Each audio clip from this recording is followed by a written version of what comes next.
ओम साईराम जय जगन्नाथ दीप्ति आपण मानक स्वागत करुच्ची तार चैनल कस्मिक भाइब्स को। आज आम डिस्कस करवा भाग्यांक विषय। आज भाग्यांक सीरीज आम आरंभ करवा। बुलांक आम जानिले 1 ରୁ 9 पर्यंत। तो एबे आम डिस्कस करवा आम भाग्यांक विषय। तो आमर भाग्यांक आम केमती आम कैलकुलेट करवा।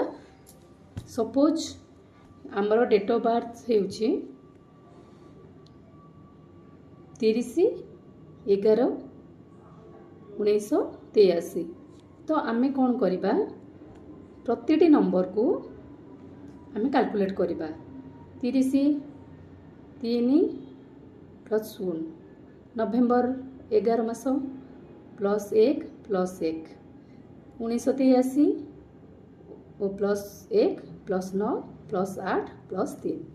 तो सबुड़ा कैलकुलेट करदेले तार सिंगल कैलकुलेशन जहाँ आसीबो सेटा होची आपनकर भाग्यांक। जेमिति कि आमे ए जो डेट ऑफ बर्थ रे आमे नेले 30/11/1983 तार सिंगल कैलकुलेशन नंबर कोन आसुची 8। तो ए व्यक्तिंकर भाग्यांक होची 8। सेमिति जेकोसी व्यक्ति जेकोसी डेट रे जन्म ग्रहण करथिबे, जो मास रे जन्म ग्रहण करथिबे, जो मसिया रे जन्म ग्रहण करथिबे।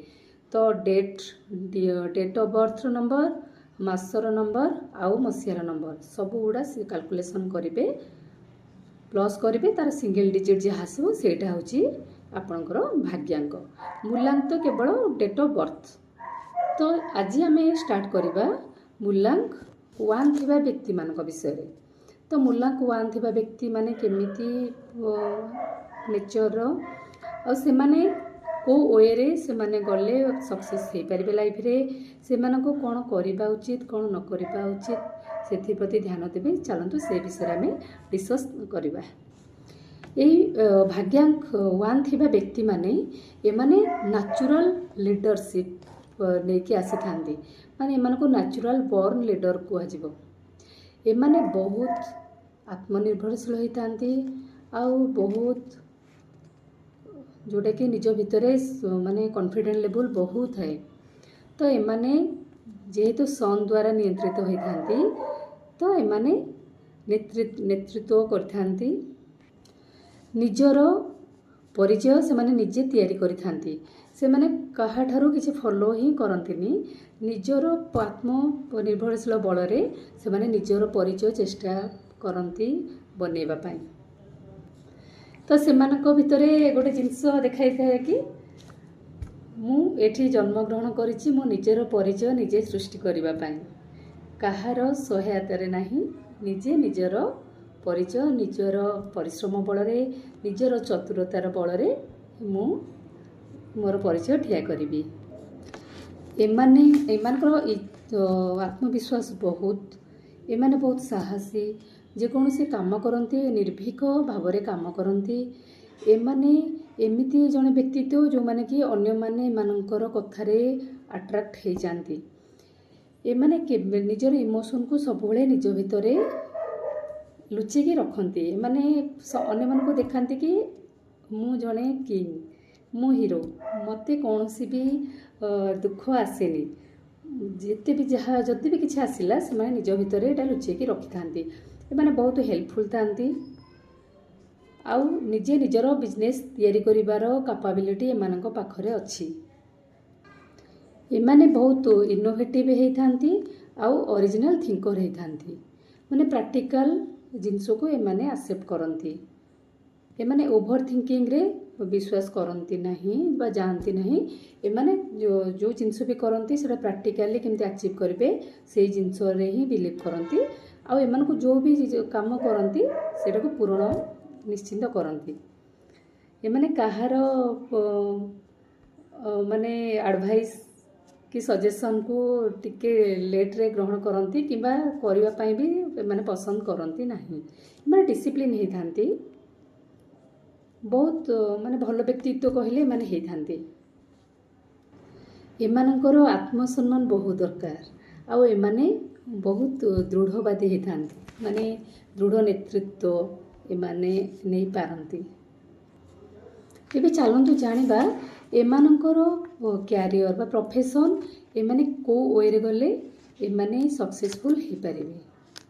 ଏମାନଙ୍କ ଭିତରେ ଯେହେତୁ ସନ୍ କିଙ୍ଗର କ୍ୱାଲିଟିଜ୍ ଦେଖିବାକୁ ମିଳେ, ତ ଏମାନେ ଯେକୌଣସି ଗଭର୍ଣ୍ଣମେଣ୍ଟ ଜବ୍ ପାଇଁ ଯଦି ଟ୍ରାଏ କରନ୍ତି ଆଉ ସେଥିପାଇଁ ସେମାନେ ସକ୍ସେସ୍ ହେଇପାରିବେ। କିନ୍ତୁ ମାନେ ଚେଷ୍ଟା ସେଥିପାଇଁ ତ କରିବାକୁ ପଡ଼ିବ। ଯେକୌଣସି ପ୍ରଶାସନିକ ଲାଇନ୍ରେ ଯାଆନ୍ତୁ ଏମାନେ ସକ୍ସେସ୍ ହେଇପାରିବେ। ନିଜର ଓନ୍ ବିଜନେସ୍ ବି ଏମାନେ ନିଜେ କରିପାରିବେ। ଏମାନେ କୋଚିଂ ଲାଇନ୍ରେ ଯାଆନ୍ତୁ କିମ୍ବା କୌଣସି ଆପଣ ଟିଚିଂ ଲାଇନ୍ରେ ବି ଗଲେ ଏମାନେ ସକ୍ସେସ୍ ହେଇପାରିବେ। ଏମାନେ ଡିଫେନ୍ସ ଲାଇନ୍ରେ ଯାଆନ୍ତୁ, ସିଭିଲ୍ ସର୍ଭିସ୍ ଲାଇନ୍ରେ ଯାଆନ୍ତୁ, ଏମିତି ପୋଲିସ୍ ଲାଇନ୍ରେ ଗଲେ ବି ଏମାନଙ୍କୁ ସକ୍ସେସ୍ ମିଳିବ। ଏମାନେ ବହୁତ ଭଲ ଡିସିସନ୍ ମେକର୍ ହେଇଥାନ୍ତି। ଯେଉଁ ବି ଡିସିସନ୍ ଏମାନେ କରନ୍ତି ସେ ନିହାତି ଭାବିଚିନ୍ତି କରନ୍ତି ଆଉ ସେମାନଙ୍କର ଡିସିସନ୍ ସବୁବେଳେ ସମସ୍ତେ ଗ୍ରହଣ ବି କରିଥାନ୍ତି। ଏବେ ଚାଲନ୍ତୁ ଜାଣିବା ଏଇ ଭାଗ୍ୟାଙ୍କ 1 ଥିବା ବ୍ୟକ୍ତିମାନଙ୍କ ରିଲେସନସିପ୍ରେ ମାନେ ରିଲେସନସିପ୍ କେମିତି ମେଣ୍ଟେନ୍ କରନ୍ତି। ଏମାନେ ଲୟାଲ୍ ହେଇଥାନ୍ତି ନିଜ ପାର୍ଟନର୍ ପାଇଁ ଆଉ ଏମାନେ ଡୋମିନେଟିଂ ନେଚର୍ର ହେଇଥାନ୍ତି। ଏମାନେ ନିଜର ପାର୍ଟନର୍କୁ କିନ୍ତୁ ବହୁତ କେୟାର କରନ୍ତି। ଏମାନେ ଯେତିକି ପାର୍ଟନର୍ ପାଇଁ କେୟାରିଂ ହେଇଥାନ୍ତି ସେତିକି ଇମୋସନାଲି ରିଜର୍ଭ ବି ହେଇଥାନ୍ତି। ଏମାନେ ଏମାନଙ୍କ ଇମୋସନ୍କୁ ଅନ୍ୟକୁ ପ୍ରକାଶ କରିବା ପାଇଁ ଦିଅନ୍ତି ନାହିଁ।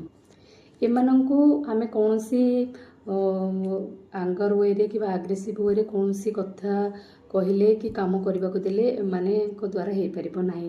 ନମ୍ର ୱେରେ ଏମାନଙ୍କୁ ସବୁ ଜିନିଷ କରିବାକୁ ପଡ଼ିବ। ଏମାନଙ୍କର ପାର୍ଟନର୍ ଆଉ ଦୁଇ ଜଣ ନିଜକୁ ସହଯୋଗୀ କୋଲାବୋରେସନ୍ ୱେରେ ସବୁ ଜିନିଷକୁ ସମାଧାନ କରିପାରିବେ। କୌଣସି କମ୍ପିଟିସନ୍ ମାଇଣ୍ଡରେ ହେଲେ ଏମାନଙ୍କର ଇସ୍ୟୁ ଆସିଯିବ। ତ ସେଥିପାଇଁ ଅଲୱେଜ୍ କୋଲାବୋରେସନ୍ ରଖିବା ଦରକାର।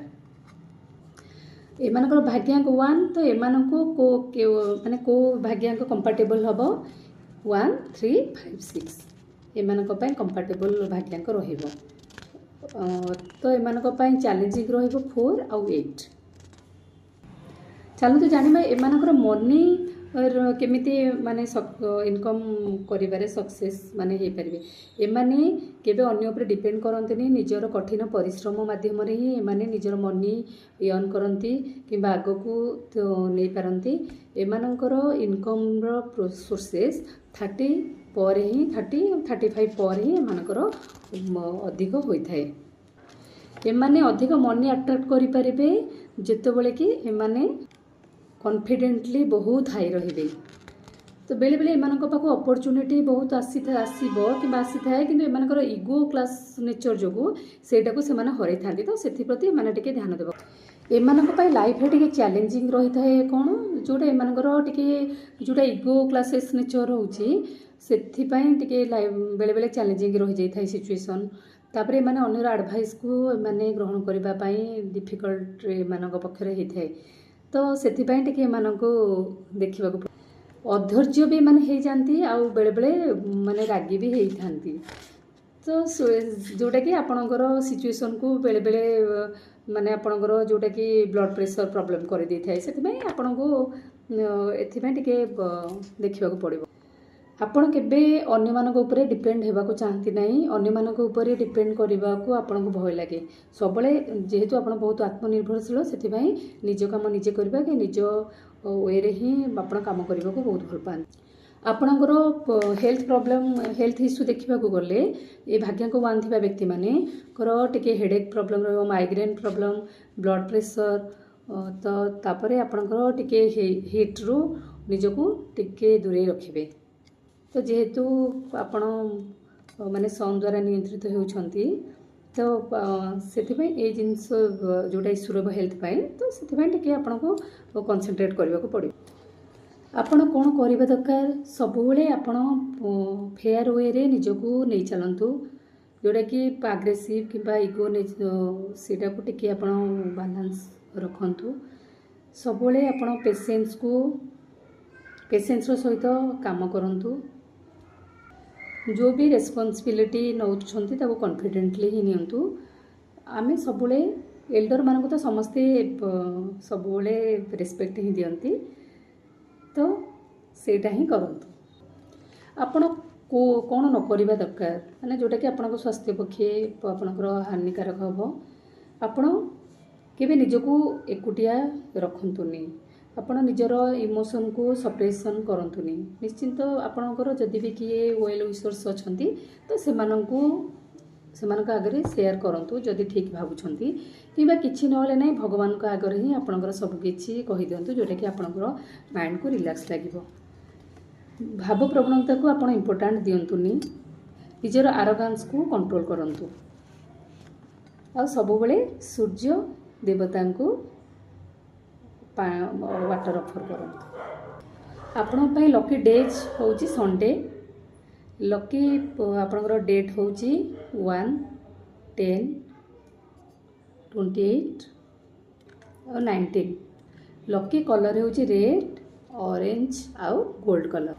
ଲକି ଡାଇରେକ୍ସନ୍ ହେଉଛି ଇଷ୍ଟ, ଆଉ ଲକି ଜୁଏଲ୍ ଆପଣଙ୍କ ପାଇଁ ରହିବ ଗୋଲ୍ଡ, ଯେଉଁଟାକି ଆପଣ ୟୁଜ୍ କଲେ ଆପଣଙ୍କର ଭାଗ୍ୟ ଆହୁରି ଉଦୟ ହେବ, ବହୁତ ମାନେ ଆହୁରି ଆପଣ ସକ୍ସେସ୍ ହେଇପାରିବେ। କିଛି ବି ଆପଣ ଇମୋସନାଲି କିମ୍ବା ଆପଣଙ୍କ ଲାଇଫ୍କୁ ଆଉ ଟିକେ ବାଲାନ୍ସ କରିବାକୁ ଚାହୁଁଛନ୍ତି, କିମ୍ବା ଲାଇଫ୍ରେ ଆଉ ଟିକେ ସକ୍ସେସ୍ ହେବାକୁ ଚାହୁଁଛନ୍ତି, ଆପଣ ରିଚୁଆଲ୍ ରେମେଡ଼ିଜ୍ ବି କରିପାରିବେ। ଡେଲି ଆପଣ ସୂର୍ଯ୍ୟ ଦେବତାଙ୍କୁ ୱାଟର ଅଫର୍ କରନ୍ତୁ। ମର୍ଣ୍ଣିଂରେ ଆଦିତ୍ୟ ହୃଦୟ ସ୍ତୋତ୍ରମ୍ ଆପଣ ଶୁଣନ୍ତୁ କିମ୍ବା ପାଠ କରନ୍ତୁ। ଗାୟତ୍ରୀ ମନ୍ତ୍ର ଜପ କରନ୍ତୁ। ଏଇଟା ଆପଣମାନଙ୍କ ପାଇଁ ବହୁତ ଭଲ ରହେ। ରେଡ୍ ଆଉ ଅରେଞ୍ଜ କଲର୍ ସଣ୍ଡେ ୱେର୍ କରିବା ପାଇଁ ଚେଷ୍ଟା କରନ୍ତୁ। ଆଉ ସବୁବେଳେ ଗୋଟେ ପ୍ରାକ୍ଟିସ୍ କରିଦିଅନ୍ତୁ କି ଗ୍ରାଟିଟ୍ୟୁଡ଼୍ ପେ କରିବା ଆମର ୟୁନିଭର୍ସକୁ, ଯେ ଆପଣ ଯାହା ବି କିଛି ପାଇଛନ୍ତି ଭଲ ଜିନିଷ, ଯେକୌଣସି ଭଲ ଜିନିଷ ବି ଆପଣଙ୍କୁ ମିଳିଛି, ସେଥିପାଇଁ ଆପଣ ଗ୍ରାଟିଟ୍ୟୁଡ଼୍ ପେ କରନ୍ତୁ, ଯେ ଭଗବାନ ଏଇସବୁ ଜିନିଷ ଦେଇଛନ୍ତି, ସେଥିପାଇଁ ଆପଣଙ୍କୁ ବହୁତ ବହୁତ ଧନ୍ୟବାଦ। ଏଇଟା ପେ କରନ୍ତୁ, ଦେଖିବେ ଆପଣଙ୍କ ଲାଇଫ୍ରେ ଆହୁରି ସକ୍ସେସ୍ ହେଇପାରିବେ। ତ ଯଦି ଆପଣମାନଙ୍କ ଭିତରୁ କାହାର ବି ଭାଗ୍ୟାଙ୍କ 1 ଅଛି, ଆଜି ଯାହା ବି କିଛି ଡିସ୍କସ୍ କଲେ ସେଇଟା ନିଜ ସହିତ ଟିକେ କମ୍ପେୟାର କରେଇ ନେବେ। ଆଉ କିଛି ଯଦି ସିମିଲାରିଟି ରହୁଛି ତ କାଇଣ୍ଡଲି କମେଣ୍ଟ ସେକ୍ସନରେ ମେସେଜ୍ କରିବେ। ଏଇ ଭାଗ୍ୟାଙ୍କ 1 ଥିବା ବ୍ୟକ୍ତିମାନେ ଜନ୍ମ ହୋଇଛନ୍ତି ନିଜକୁ ସାଇନ୍ କରିବା ପାଇଁ। ଅନ୍ୟମାନଙ୍କୁ ନିଜ ସାଇନ୍ ଦ୍ୱାରା ଆହୁରି ବ୍ରାଇଟର୍ କରିବା ପାଇଁ ଏମାନେ ଜନ୍ମଗ୍ରହଣ କରିଛନ୍ତି। ଯେହେତୁ ଏମାନେ ନ୍ୟାଚୁରାଲ୍ ବର୍ନ ଲିଡର୍, ଆମର ସନ୍ ଯିଏକି ଆମର କିଙ୍ଗ, ଯିଏକି ଅଲ୍ଟିମେଟ୍ ପାୱାର, ସବୁ ନ୍ୟାଚୁରାଲ୍ ରିସୋର୍ସେସ୍ର, ତ ଯାହାଦ୍ୱାରା ଏମାନେ ନିୟନ୍ତ୍ରିତ ହେଉଛନ୍ତି। ନିଶ୍ଚିନ୍ତ ଏମାନଙ୍କ ପାଖେ ସେମିତି ବହୁତ କିଛି ସାଇନିଂ ନେଚର୍ ଅଛି। ବଟ୍ ଯେମିତି ଆମର ସନ୍, ଆମର ଖରା ବହୁତ ହେଲେ ଆମେ ଯେମିତି କଷ୍ଟ ମିଳେ ଆମର ହ୍ୟୁମାନ୍ ବିଙ୍ଗକୁ ମିଳୁଛି, ଯେକୌଣସି ପ୍ରାଣୀମାନଙ୍କୁ ବି ମିଳୁଛି, ସେମିତି ଏମାନଙ୍କୁ ଜଷ୍ଟ ଏମାନଙ୍କର ଆଗ୍ରେସନ୍ କିମ୍ବା ଏମାନଙ୍କର ଇଗୋ କ୍ଲାସେସ୍ରେ ଟିକେ ବାଲାନ୍ସ ଆଣିବାକୁ ପଡ଼ିବ। Rather than they are very good. Keep smiling, be healthy. Om Sai Ram.